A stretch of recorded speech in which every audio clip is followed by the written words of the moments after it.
El título de la foto es un taxi-bicicleta en Montevideo. En la foto yo veo un chico está montando un taxi-bicicleta con una mujer y un hombre encima de la bicicleta. La foto se titula Taxi-Bicicleta en Montevideo porque la foto tiene un taxi-bicicleta en la ciudad de Montevideo. Un taxi-bicicleta es un centro de transportación en muchas ciudades grandes.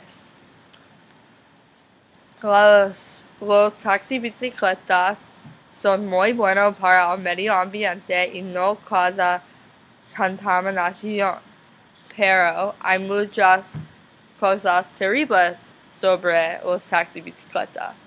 En las ciudades grandes hay mucho tráfico y está muy ruidoso. También, un taxi-bicicleta no es rápido y muy caro.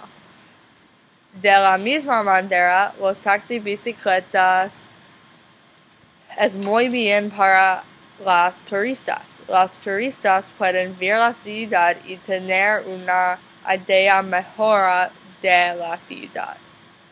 4 años pasados, yo fui a la Montevideo con mi familia. Nosotros no montaron a un taxi-bicicleta porque fui a la Montevideo en la Navidad y no hay muchos taxi-bicicletas en la Navidad. Me gusta Montevideo y ojalá que yo vaya a Montevideo otra vez. En los Estados Unidos no hay muchos taxi-bicicletas, pero hay mucho en Nueva York.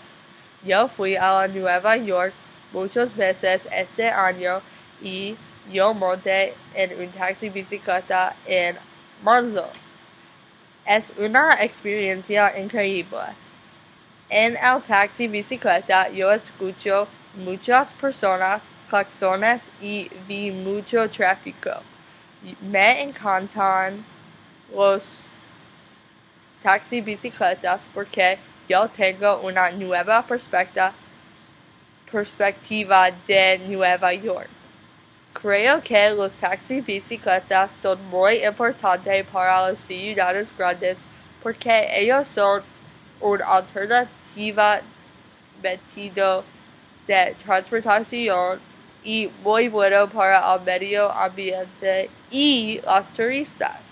Espero que más ciudades como Memphis puedan tener muchos taxi-bicicletas.